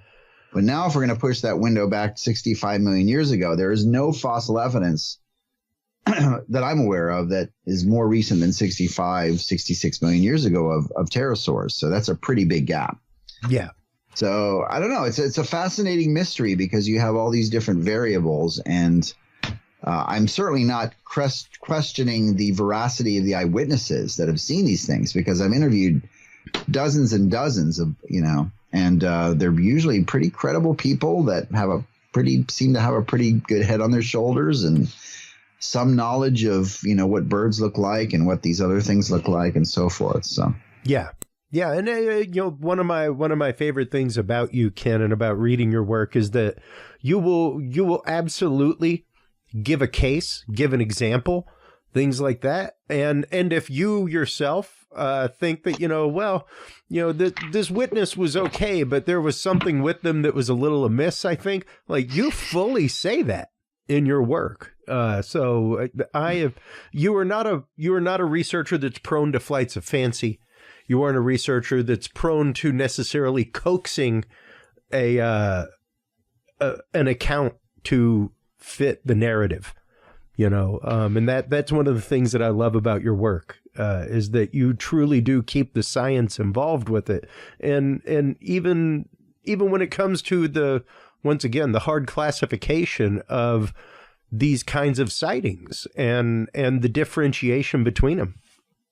Well, I appreciate that. I try to approach these things as pragmatically as possible, and the scientific method is about, you know, trying to remain agnostic, objective, and look at just evidence and data, and not, you know, wishful thinking too much. Now, I have to say, I hate to call anyone out by names, but there was a gentleman that contacted me a few years ago. I think his name is David Verhines, and he has a website, Super Thunderbird. And he contacted me to let me know that he had sighted a Thunderbird flying over Pennsylvania when he was working as a truck driver years ago. And he had written a book. He wanted to write a book about it and his experience, and he wanted to reference my book, which he was gracious enough to ask for permission and stuff, said he'd give me credit and stuff. But his estimate was a wingspan 270 feet across. So, yeah, that's a little bit out of the scope of what we could even imagine in biology to be real. And, you know, Christopher, I always try to be respectful to people. I'm not going to, you know, but yeah, you know, I had that discussion with him. It's like, that's impossible. There's no way there's anything flying around with a 270-foot wingspan. Just doesn't work. That bird would be massive. It would be 300 feet tall almost. Yeah, it'd be like a Godzilla. Yeah. That is a Mothra territory. Status creature. But anyways, if anyone wants to go look out for his website, Super Thunderbird, it's, you know, he's a colorful guy and he's got a book for sale, and, you know, maybe he has a story to tell. Who knows? But so, yeah, we have to disregard those types of sightings, obviously. But, you know, typically people are within that range. I mean, you know, you get the upper end of 30 foot wingspan, which is pretty shocking. But I think, you know, 14, 15 feet is a palatable estimate in terms, I mean, it'd be darn big. And for someone, for example, you know, like we talked about turkey vultures, if you've looked at turkey vultures your whole life and you saw something 3 times as big as a turkey vulture, you would probably know that. You know, as somebody who hunted as a child, things like that, spent time out fishing and observing wildlife, birds, things like that. I remember the first time that I saw an owl up close and B, that same owl fly off. And it was in the middle of Houston, like dark road near where my mom lived. And there was a fire hydrant and I saw something next to it. And it was the same size as the fire hydrant. Oh, wow. And its head turned around and its eyes were just golden saucers because of my headlights. And when the wings unfurled, they were massive. They were mad. I mean, it was a huge owl. It was easily a wingspan the width of my vehicle. And I'd seen vultures up close, things like that, over roadkill, all kinds of things. But to see that in the middle of the night, when you wouldn't see a vulture flying or eating or anything like that, that will scare you. When you're just turning a blind corner and that thing turns around, you see its eyes, you see the wings unfurl, and then it flies directly in front of your vehicle. It'll send you for a swerve real quick. So if you see something that is, let's just say 300 feet while you're driving a truck, I can imagine it would be something that would be a life-shaking and life-changing moment, Ken. Even if you see something 20 very feet. Sincere. Even if you see something 20 feet, that is very, very large. Now, historically, do we have anything in fossil record, anything like that? Because, of course, South American condors are considerably larger than American condors, Do we have anything locally in fossil record, anything here in America that would fit the bill, anything that may have, amongst the great wilds of America, have gone unnoticed? Yeah, well, so again, Quetzalcoatlus northropii was a massive pterodactyl that lived at the end of the Cretaceous and probably had about a 30 to 40 foot wingspan. So I've stood next to a recreation of one of those, and it's, mind-boggling. That would be pretty huge. If you can imagine something with a 40-foot wingspan, it's just, as wide as a trailer or a mobile home or something, And then we have, I think there were some, there have been a handful of pterodactyls found in that size range. Nothing larger than that I'm familiar with. I think 30 to 40 feet is the largest estimated wingspan of anything that's ever lived and flown on our planet. So, modern wingspans, you mentioned the Andean condor, probably an 11-foot wingspan on the top end. The wandering albatross actually has the longest wingspan of any bird in North America, although they're very thin, kind of gracile wings. Yeah, there you go. There's some pictures of a Quetzalcoatlus reconstruction. It stood about as tall as a giraffe when it was on the ground. Now, pterosaurs were interesting because they walked on 4 legs. You can kind of see that posture there. They're front, similar to bats. An example of convergent evolution here, because similar to bats, the pterosaurs had an incredibly long digit. Their wings were their hands, basically, or a membrane stretched across their finger bones. So their pinky finger was incredibly long, and then the membrane of skin kind of attached to that and then spread across to their body. And they had kind of short legs, and they had finger-like projections, fingers sticking out of the top of the wings. So they could actually get down when they were on the ground and kind of walk quadrupedally. So that's kind of an interesting adaptation. My friends who are paleontologists tell me there's still a lot of speculation that goes on about some of these fossil forms. We glean more and more each year as we study them and find better fossils. But it is believed that most pterosaurs were probably, fish eaters, probably lived near water, probably similar to condors. They probably used like high bluffs and kind of elevation to kind of fall and glide. Find the thermoclines and glide rather than actually try to use muscle mass to flap their wings. Yeah, there you go. Okay, so Quetzalcoatlus, they're estimating 11 to about 40 feet long. And then the 4th digit is the elongate 1. We need to talk about the fibers. So, please. there have been some really remarkable fossil discoveries in recent years of pterosaurs that clearly show that their bodies were covered, not necessarily their wings, but their bodies were covered in these feather-like structures called pycnofibers. They were kind of like early proto-feather type things, and it probably helped them thermoregulate. So there's a good chance that pterosaurs may have been warm-blooded or endothermic like modern birds and some dinosaurs. And so, they had these feather-like structures on their body, which kind of adds to the confusion a little bit, Christopher, because, people, if they've asked me, well, how come we have two types of Thunderbird reports? We have the traditional Thunderbird, feathered Thunderbirds, and then we have these living pterosaur reports. Well, is it possible that either pterosaurs looked more like birds than we ever imagined, and there are some reconstructions of them that make them look more bird-like because of these feather-like structures, and that could potentially lead to them eyewitnesses referring to them as birds because of that bird-like appearance?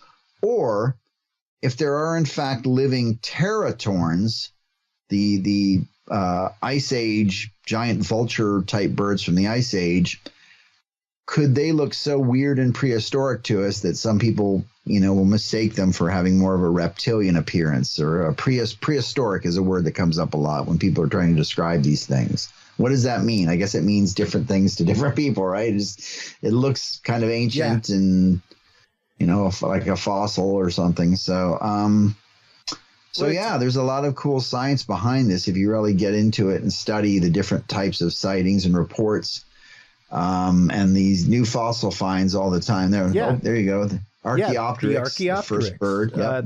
That's kind of the bridge link between these animals and birds, possibly. And that's just it. When you start looking at things, one of the things and I was very glad to hear you bring up the habitat that they tend to find these pterosaurs and pteranodons, things like that in, are coastal areas that are near rivers, near water bodies, things like that. When you look at specifically the head structures of these things, like you can see where spoonbills, like spoonbill cranes, things like that may have evolved from. You can see where, like you were saying, pelicans, things like that are a great modern example that is very familiar to this shape.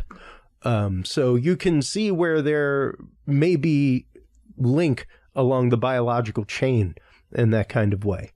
Oh yeah. Well, they're all of those birds, pterosaurs, and I think even crocodilians are all considered archosaurs. And an archosaur is a, basically they have very diagnostic features in terms of the way the skull is shaped, and they have these temporal fenestrae, which are like these two holes behind the eye sockets and things. So there is definitely a relationship there between, well, we all know from all of us Jurassic Park fans know that birds basically evolved from dinosaurs. Yeah. And the pterosaurs they weren't dinosaurs. They were like a distinct lineage, but they were close enough and in that grouping, to where they had some shared features. Yeah. So they're really fascinating animals. And think about it, Christopher.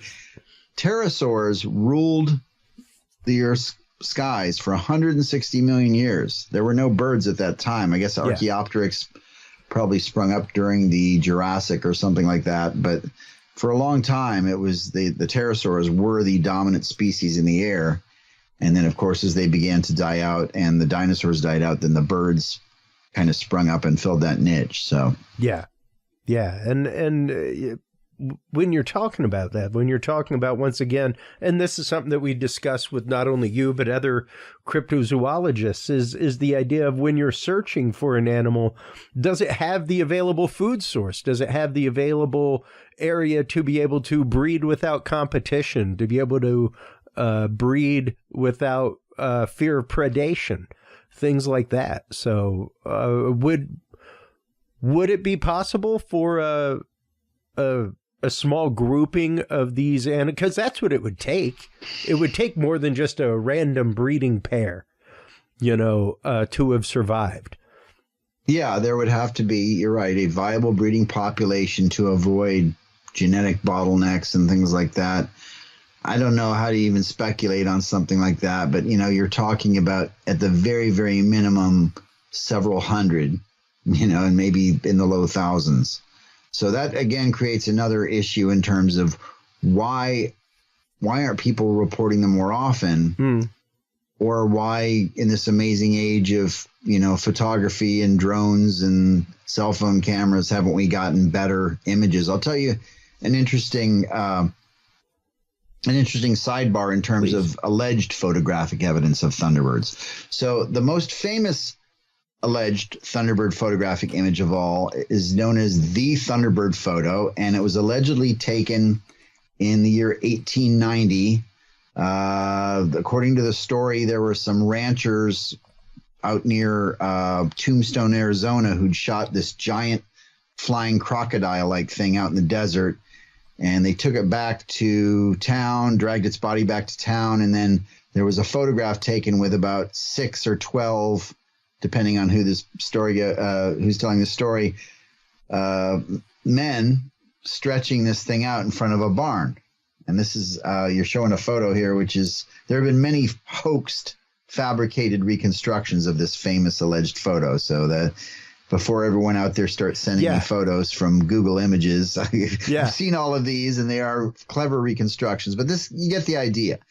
So according to some early researchers in a guy named Frank Pearl in 1965, writing for Fate magazine. And then there was a guy named Hiram Cramner around that time in Pennsylvania who claimed that he had seen this photo. So a lot of researchers back in the day claimed that they had actually seen this photograph, this old photograph. Researchers including John Keel, author of Mothman Prophecies, Ivan Sanderson, founding father of cryptozoology, and so forth. But then the photo disappeared, supposedly, and no one has seen a copy of it in years and years. I occasionally hear from people still that claim that they saw this famous photograph in an old book or an old magazine, but they can't quite remember where or when, So it's kind of a Mandela effect aspect to the mystery. So that's the most famous alleged Thunderbird photograph. Now, in recent years, and I consider I have a pretty high profile as a researcher of these particular cryptids because I'm on a lot of TV shows and I write books about them and stuff. I've had at least 3 different individuals that have contacted me through the years that claim that they knew where there was an actual photograph of one of these Thunderbirds. And in all 3 cases, I tried to follow those leads and track it down. And ultimately, there was always some mysterious reason why the photograph could not be obtained. In one case, the guy had moved back to Mexico. He had the only copy.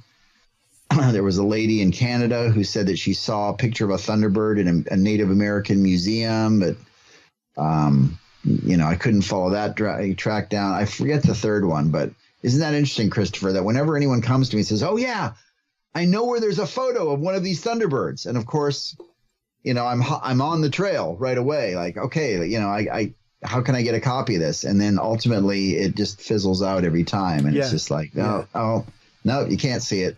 And there are those out there who would be like, well, that's the National Forestry Service at work. They don't want you to know about the Thunderbirds or the groups of troops that guard their migration.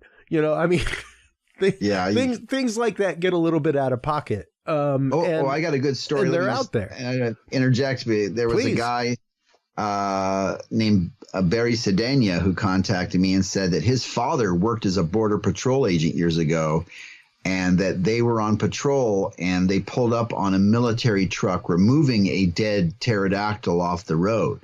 And it was basically a hush-hush thing where, like, don't talk about this, and we got this under control. So, yeah, you're right. You get those conspiracy theories, too. What happened to the bodies? Yeah. What happened to the evidence?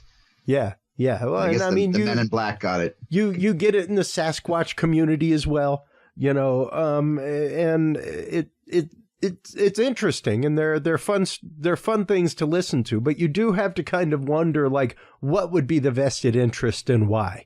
You know, why would you want to hide something like that?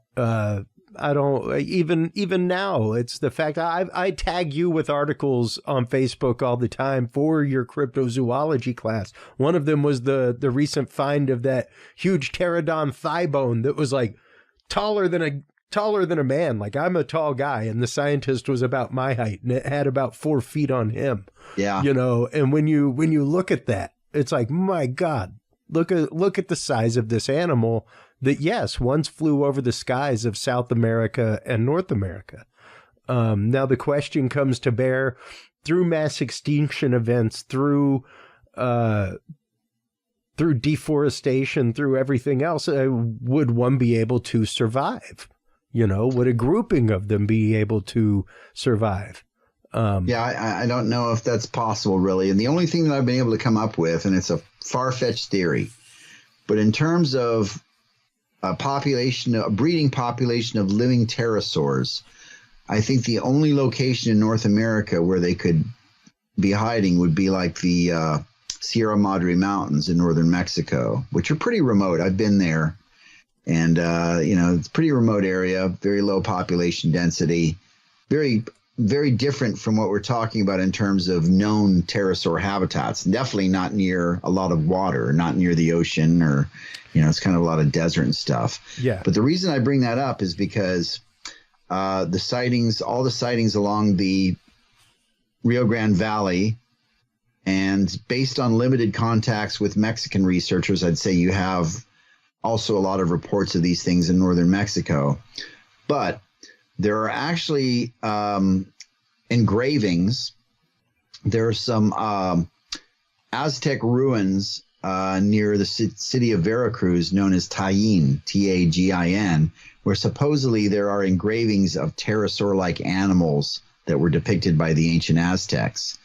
And I once corresponded with a cryptozoologist named Richard Greenwell, who passed away about 20 years ago. And he was the secretary for the International Society of Cryptozoologists for many years. He had a contact in East Mexico that swore that there were living pterosaurs in a particular area. And I was contacted by a woman named Darlene Dillon years ago who told me that she had actually seen a non-fossilized pterosaur skull in northern Mexico that some tourists had bought from a local guy and kind of vanished, type of thing. So cool. Like I said, this is far-fetched stuff. But if you were going to pin me to the wall and say, okay, where are these things? I guess I would say, well, if there is a breeding population of living pterosaurs anywhere in the world, well, I should say anywhere in the world, because we could talk about the Ropin and Dua and New Guinea and the Kangamato, and they're around the world. There are areas where these exhibit, but in North America, it would have to be northern Mexico, I would think, in some of those remote mountain ranges. But I still think it's unlikely. And there are definite cases of things that we know to have, quote, gone extinct that have come back, most definitely coelacanth, even in our own time, things like the ivory-bill woodpecker has been seen once again by Forestry Service, things like that, and even photographed. So known not to be extinct anymore. It's pretty, which means actually it was never extinct. Not like, it just randomly two birds mated and it sprung off evolutionarily again. That's not how that works. It means that it was never actually extinct. So we do have these cases amongst science, and it's interesting to study them. And when you start considering that, I guess, once again, I don't want to coax information. I don't want to coax data, but there seem to be a lot of sightings, Ken. And there seem to be a lot of sightings in specific areas geographically. Are there any cultural stories in Mexico or anything like that, aside from, of course, what we were just talking about with the pterodons possibly being on Aztec walls, things like that? Any other cases like that in South America or? I don't get a lot of reports, honestly, outside of North America, Christopher. So, and not, and admittedly, I don't have the boots on the ground. I mean, I do know some researchers in some of those countries, but they're typically UFO researchers. As you know, that's a big thing in Latin America, Brazil and Mexico and Puerto Rico and some of those places. There are, in northern Mexico, in the Sonoran Desert, there are things called devil monkeys, which I guess one could make an argument they're supposedly like winged monkey type creatures. That sounds like maybe a small pterosaur type thing. The Tzeltal Indians of the Chiapas talk about the icals, which are like little man bat type creatures that live in caves. But not really. I mean, you don't really have, other than the feathered serpent, of Mexico, the Quetzalcoatl, which it gets confusing because the fossil was named after a prominent figure in Aztec and Olmec mythology who was actually supposedly a person, but the feathered serpent god. Yeah. He was as many, deities are kind of adorned with these kind of features or characteristics. So, but again, if you go around the world now, you have, an argument for, it's an older cryptid. So I don't hear about a lot of modern reports, but in places like Mount Kilimanjaro and Namibia and some of those places in South Central Africa, Angola, you hear about the Kangamato, which is the overturner of boats, which is described as like a kind of a pterosaur, a smaller pterosaur, highly aggressive, but leathery bat-like wings, sharp teeth, and so forth.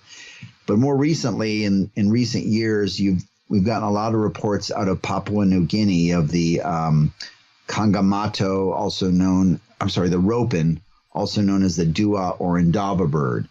And Jason, I'm sure, knows some of the guys that have been over there. But, I've talked to some of these researchers for years, guys like Garth Guessman and Paul Nation and Jake Guerra and John, these guys have gone over to New Guinea and searched for evidence of the ropin, spoken to local people on places like Umboy Island, and kind of an interesting, they typically describe them as looking like living pterosaurs, Christopher, but one interesting aspect, and they're said to rob graves and have other nocturnal activities.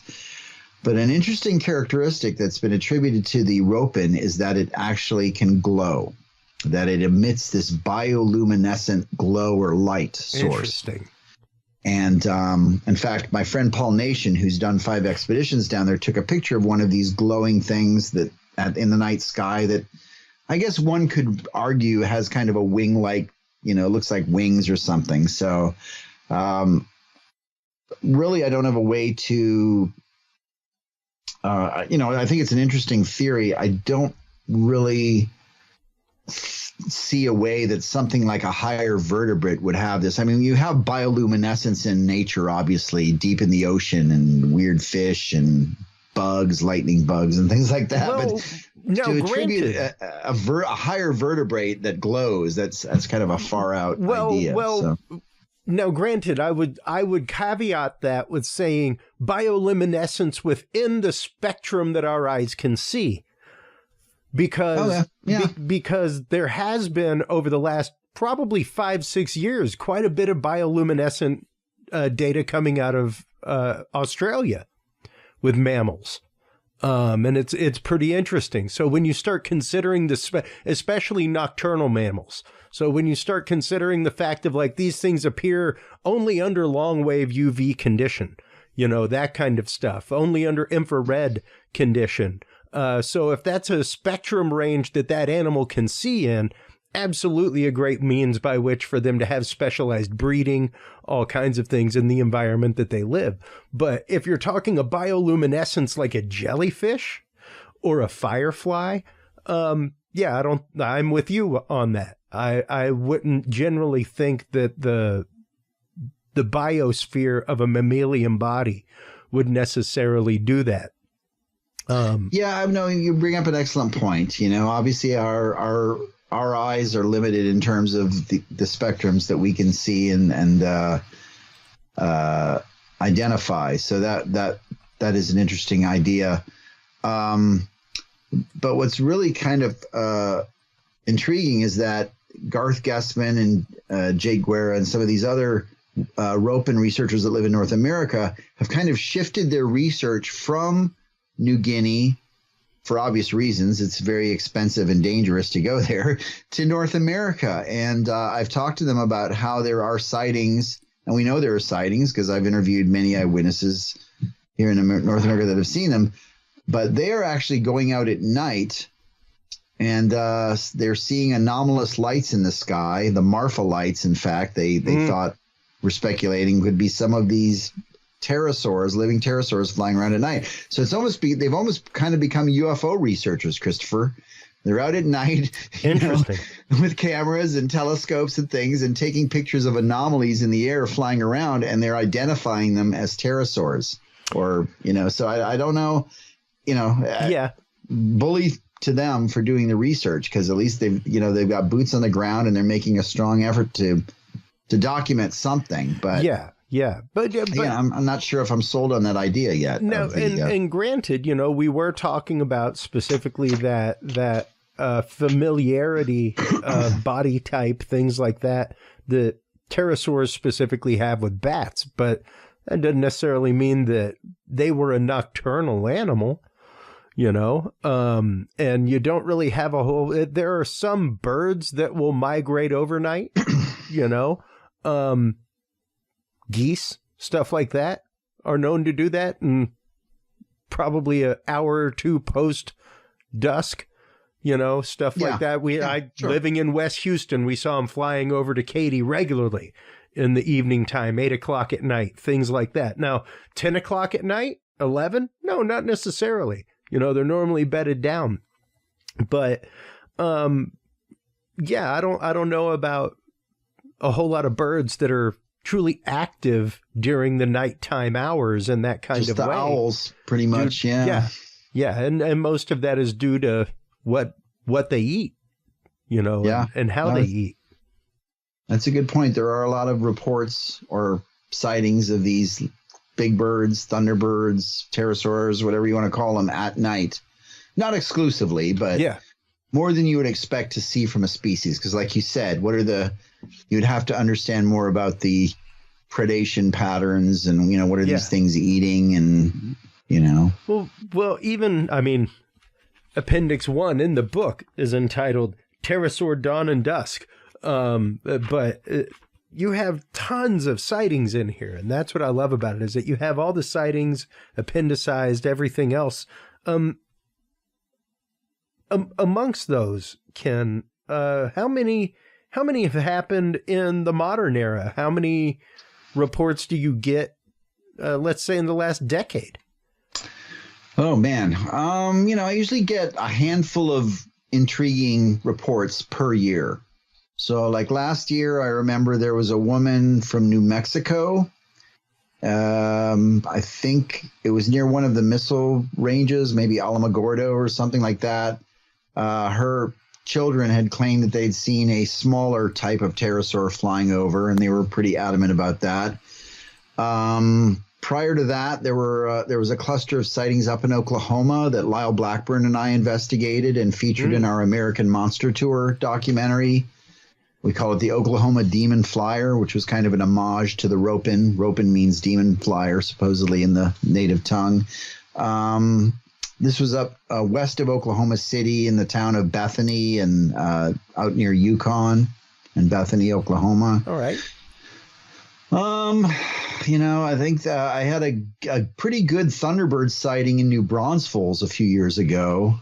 Wow. A guy, I can't remember his name, Casey something, who I talked to at length, was out walking his dog, and he claimed he saw this massive bird with a 20-foot wingspan flying overhead. And as luck would have it, he left his phone in the house, so he wasn't able to take a picture of it.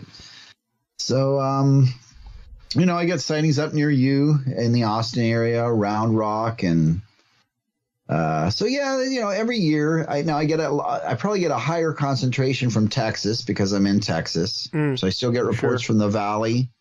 I get reports from the San Antonio area, Austin area, and even Houston, and occasionally up near Dallas or Northeast Texas. Wow. And then Oklahoma, the American Southwest, get a lot of reports from Arizona, New Mexico. And then you have, as far as the traditional Thunderbirds that we were talking about, the feathered type, some kind of hotbed areas include north central Pennsylvania, which I investigated those reports a few years ago, central Illinois, and also Alaska. And really the most compelling reports I've gotten in recent years, Christopher, are from Alaska. They're not of the pterosaur type, but of the traditional Native American feathered Thunderbird type.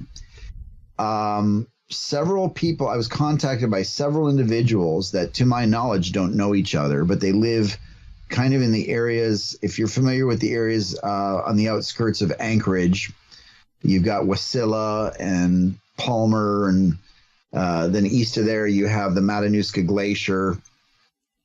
There have been several people that have contacted me that swear that they saw a bird jet black in color, hooked beak, and a wingspan of about 14 feet across, so much larger than an eagle. And we have to acknowledge that people in Alaska are real familiar with eagles. Yes. You see a lot of them up there. Yeah.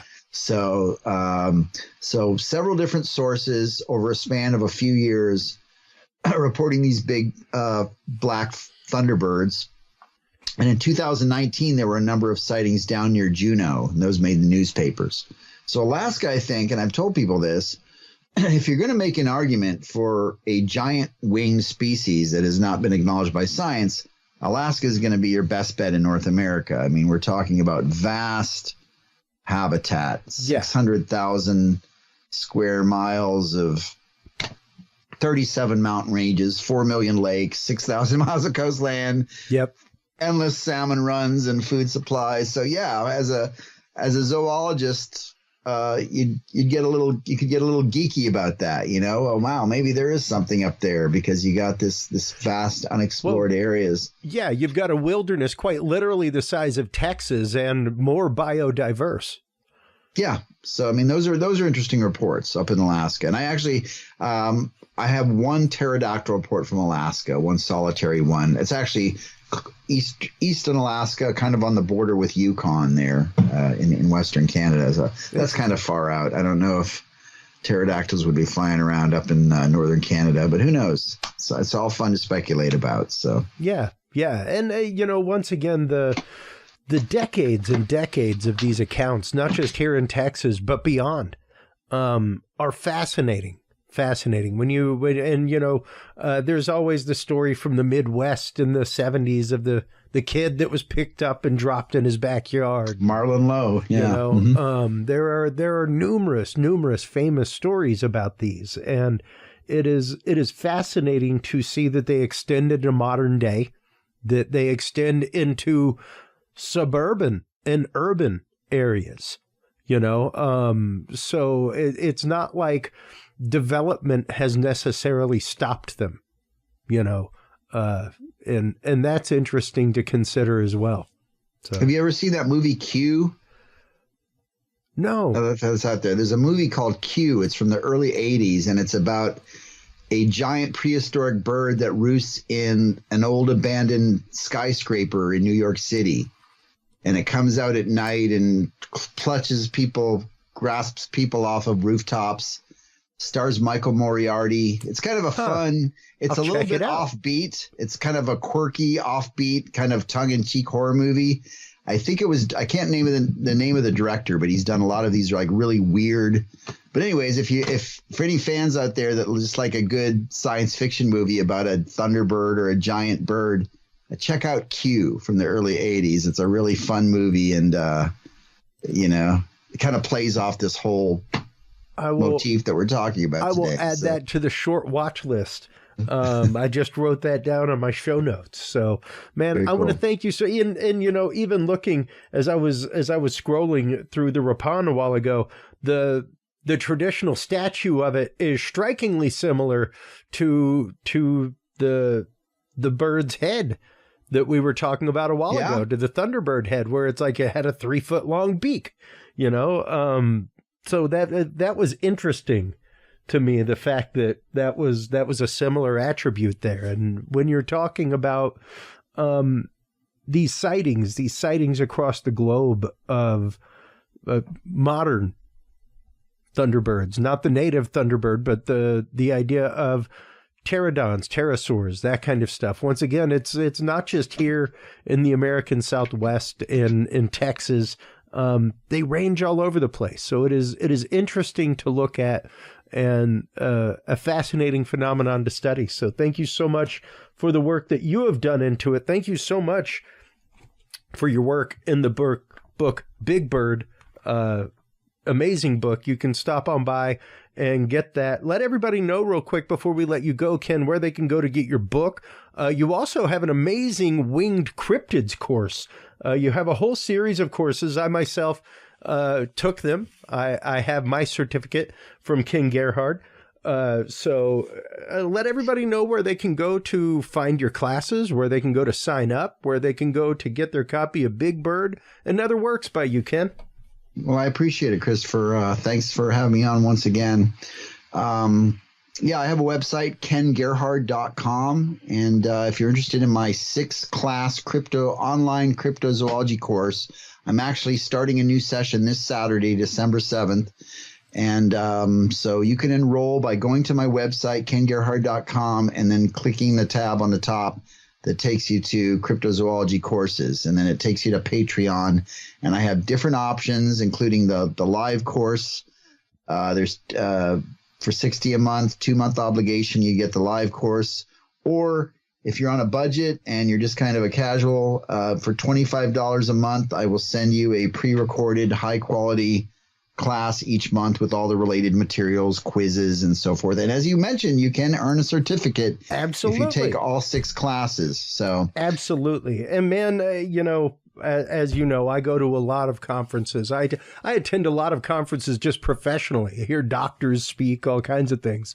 But you are an amazing lecturer, Ken. You really do put some good work into the research that you've done for these classes, and the amount of work and data that is in each class is voluminous and amazing. So I cannot recommend them more, folks. His classes are phenomenal. You will learn tons not only about the actual history of cryptozoology and winged cryptids, things like that, but like we've been talking about, the possible evolutionary biology, things like that. So it's great stuff, man. It's awesome that you've put that together. Thank you, man. Appreciate your kind words. You bet. Hold the line real quick while we close things out. Once again, thank you so much for your time. I appreciate you coming on and sharing your vast wealth of knowledge about winged cryptids and especially Thunderbirds with us tonight, man. Absolutely. We'll have to do it again real soon. You bet. While you are online checking out everything from kengerhard.com, make sure to stop on by Curious Realm. CuriousRealm.com/store is where you can find not only Ken's books and classes, but also books, classes, videos from our other guests as well. You can also stop on by curiousresearch.org. That's where you can pick up your copy of our field observation and encounter log. If you are a cryptozoologist, if you are a field researcher in the world of paranormal, UFO, UAP, what have you, this is there to help you gather all of your data while you're in the field. Stop on by, check that out. Curiousresearch.org is the website. Thank you so much, everybody, for your time tonight, for your open hearts, your open minds. That is what makes the conversation, and without the conversation, humanity does not march forward. So remember, take care of yourselves, take care of each other, and stay curious. We'll talk to you soon. Bye-bye. Thank you for tuning into this episode of The Curious Realm. Stay tuned for more guests, forbidden topics, and hidden truths. Follow us on social media by searching Curious Realm. To download the official Curious Realm app and view the Knowledge Vault, or become a sponsor of Curious Realm, visit our website at curiousrealm.com. Curious Realm is available on your favorite podcast and video services, curiousrealm.com, as well as KGRA Radio, APR TV, and the official Curious Realm app for Roku devices. Curious Realm is a proud member of the Ground Zero Media and Aftermath Media family of podcasts. For more great shows and members-only content, visit aftermath.media today. Thanks for listening. Stay curious. And remember, the other side is always watching.